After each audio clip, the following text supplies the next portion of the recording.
Thank you for the introduction. It's a privilege for me to be given the chance to present here. I sincerely express a sincere thanks to the organizing committee. Today, I'd like to talk about the highlight of the posters on the colorectal cancer. My disclosure. So this year, ESMO GI, looking at the colorectal cancer track, 23 abstracts was selected oral presentation. In my talk, we selected I would like to highlight only poster discussion and as well as the posters, general posters from the several, more than 100 of the presentation. However, there are not enough time for preparing my slide deck because the poster presented today and both the poster discussion and the general posters. And there are only a few hours left for preparing for my presentation slide deck. Oh my God. So, but I did my best to select the highlighted posters from the 15 poster discussion listed here in this slide. Then you can see here that I'm mainly focusing on the whole chemo abstract listed in the red characters. The first one is the REVERCE trial, which is a randomized phase 2 study comparing the LARO first followed by cetuximab treatment with cetuximab followed by LARO as a standard care treatment. And patient with last vital metastatic colorectal cancer. A patient fell to the fluoperamidine, oxaliplatin, irinotecan treatment.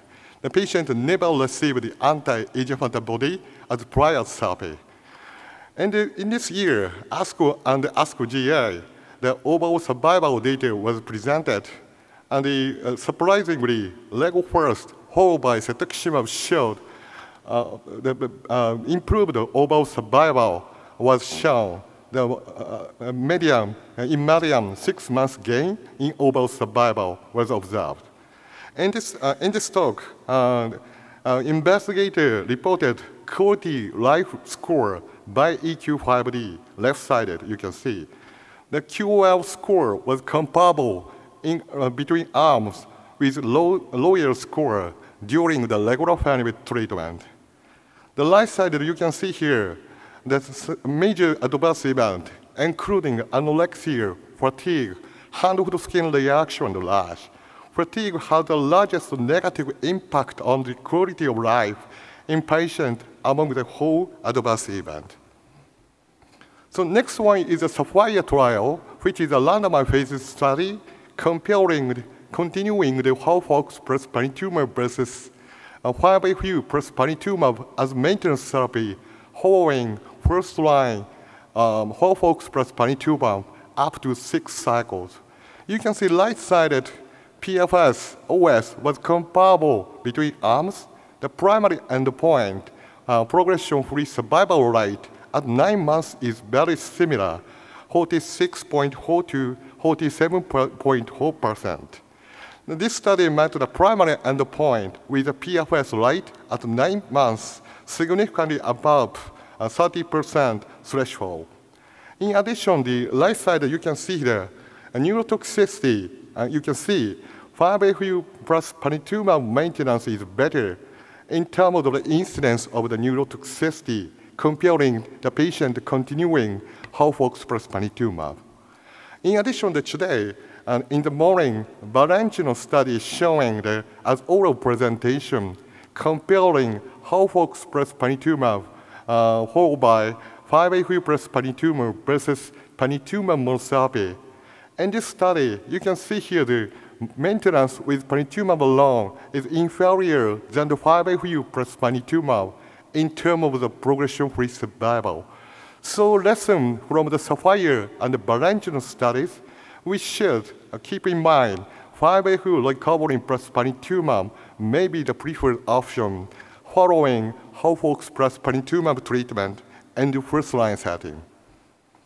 So moving to the third poster discussion, association between the early tumor shrinkage, tumor-related symptoms from the 3 Panitumumab study, including prime, peak, 314 study, you can see the authors propose a composite endpoint, including new opioid use, first weight loss event, new anemia type event, new asthenia type event, ECOG PS decline.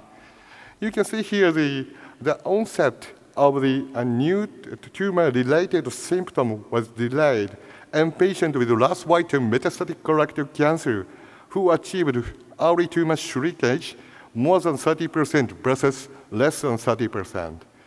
The left-sided bottom, a greater depth of response was associated with longer delay until the onset of a new tumor-related symptom. However, this is a retrospective. The symptomatic endpoint the author proposed was not the pre-specified endpoint. So the prospective trial were needed and the future investigation. So the final selection from poster discussion is the last status and age from the AIO group. This is a phase 3 study comparing the initial fluoropyrimidine plus BEV followed by fluoropyrimidine BEV in combination with irinotecan with initially combination of the fluoropyrimidine irinotecan of the bevacizumab and patient with first-line untreated metastatic colorectal cancer patient. Primary endpoint is the TFS, time to failure of the strategy. The author already presented last year overall survival and overall survival according to the genotyping. This year, you can see here, time to failure of the strategy according to the molecular groups, including RAS, BRAF, mutational status. So the initial FP, fluoropyrimidine BEV, and patient fit for intensive combination regimen cannot be recommended in the patient with RAS-white metastatic colorectal cancer. So the more intensive therapy was recommended in this population. Intensive first-line chemotherapy was not associated with the substantial improvement of the outcome in patients with RAS mutant colorectal cancer. Overall, age subgroups did not influence TFS nor overall survival to a great extent. However, you can see here the right side bottom, a risk of early mortality until 60 days appear to rise with age, especially for the 75 years or older. So congratulations. Anyway, congratulations for the presenter or your poster discussion presenters. The previous past presenter in this session always selected highlight poster from poster discussions, to my knowledge. However, today I would like to select posters, general posters. From general posters, we call them non-light posters. So my attempt challenge is a selection of the highlights of the non-light posters. Sorry, we selected 3 posters: Voltage, APOLLON, and DS8201A. First one is a poster called the Voltage study, a Nivo for the locally advanced rectal cancer. The presenter only presented the patient resectable primary rectal cancer, clinical T3 hole, and any M0, inferior margin less than 12 centimeters from the anal bulge. The patient receiving the preoperative chemoradiotherapy with capecitabine plus long course of the radiotherapy. After that, 5 cycles of the Nivo was administered. Then the radical surgery was conducted. After the surgery, the post-operative chemotherapy was conducted. For example, the Hofox or K-pox. You can see the upper one, the right-sided, whole pathological complete response out of the 7 cases was confirmed by the local pathologist in this population. In addition, one blue character showing the AJCC grade 1 near CR. So in the total, 5 out of the 7 cases show a major pathological response for this population. And this is a typical case, the right side bottom. hope you are mature data in the near future. So next poster is APOLLON study to investigate the efficacy and the safety of the TAS102 plus Panitumumab combination in the salvage line treatment. The recommended dose was the full dose, each drug, totally 54 patients enrolled in this study. Primary endpoint is the PFS rate at 6 months.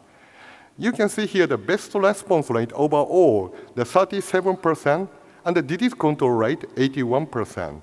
The median progression-free survival was 5.8 months in patients with metastatic colorectal cancer who failed oxalipatin, fluoropyrimidine, and irinotecan.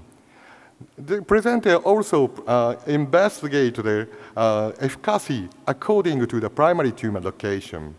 You can see here that no clear difference. Comparable result was achieved regardless of the primary tumor location in both PFS as well as a waterfall plot, you can see.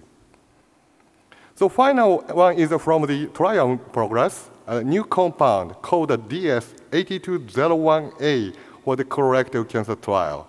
This compound is a novel ADC antibody drug conjugate. And you can, for targeting the HER2-positive solid tumors. Especially efficacy result was shown ASCO this year, and a promising result was reported, especially for the HER2-positive breast cancer and gastric cancer. You can see more than 50% of the response rate for the HER2-positive breast cancer, and the HER2-positive, more than 40% of the response rate of the HER2-positive gastric cancer. And looking at the other HER2 expressing the mutated cancer, around 40% of the response rate observed. You can see the middle line. You can see orange showing the colorectal cancer. And both the waterfall plot and the spider plot, you can see deep response was confirmed. And of course, the longer duration of the response also observed. Although there are very small cases. Based on these data, the targeting the HER2-positive colorectal cancer trial already started, including European Union and the United States and Japan. And of course, in this study, also, this study covers HER2 low expression patient because HER2 low breast cancer, breast cancer with low expression also had a promising result, response rate from this compound. So the primary endpoint is overall survival. So thank you for your kind attention. This is the final slide. Thank you for your kind attention.